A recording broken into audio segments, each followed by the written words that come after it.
You're in an aisle, you see a bottle of your favorite soda, and it's marked at a specific price. You grab it, toss it in your cart, and head to the checkout, assuming the deal is already done. But when you get to the front, the cashier refuses to ring it up. Your immediate instinct is to argue. You point to the sticker and assume that because the store displayed the price, they are legally required to sell it to you. In most jurisdictions, that assumption is wrong. That sticker is not a binding promise. Displaying a price is rarely an actual offer to sell. In the eyes of the law, it is usually an invitation for you to make an offer to the store. This minor checkout dispute reveals the underlying mechanics of the law of contracts, or Samvita Vidi.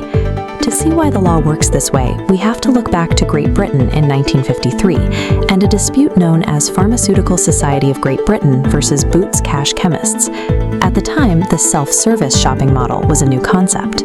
Instead of a clerk fetching goods from behind a counter, customers walked the aisles, picked up priced medicines, and placed them into wire baskets themselves. The Pharmaceutical Society sued. They argued that the moment a customer placed a regulated drug into their basket, a contract was formed, effectively removing the pharmacist's ability to supervise the sale at the counter. Chief Justice Lord Goddard had to decide exactly when the sale occurred. He ruled against the pharmacists, establishing a distinction between enticing a buyer and actually making a sale. He explained that items on a shelf are an invitation to offer, or prastapana ka amantran. The actual offer, the prastapana, only happens when the customer brings the basket to the register. At that point, the cashier still holds the right to reject the offer. This ruling ensures that sellers are not legally bound to a transaction before they have had a chance to accept it. It establishes that legal consent is finalized at the point of sale, not on the display shelf. That precedent aligns with the structural definitions used in India under the Indian Contract Act of 1872. Under the Act, a transaction follows a specific formula. An offer, prastapana, plus acceptance, pratigrahan, combines to form a promise or agreement. However, an agreement must be legally enforceable to be recognized by law. Only then does it become a full contract, samvita. If you and a friend agree to see a movie and your friend cancels, you have an agreement, but it lacks the legal intention required for a contract. A commercial sale, however, is intended to carry legal weight. Section 10 of the Act requires that the parties be legally competent, they must give free consent, and the exchange must involve a lawful object and consideration, meaning something of value is traded legally. A valid contract is a specific structure requiring these interlocking components to be recognized by a court. Because this formula is so specific, buyers often mistake a general invitation for a concrete binding offer.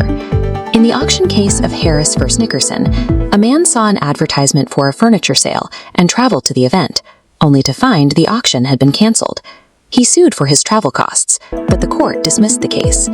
Advertising an event is not a binding promise to hold at. It is an invitation for buyers to attend and make their own offers. The same logic applies to price inquiries.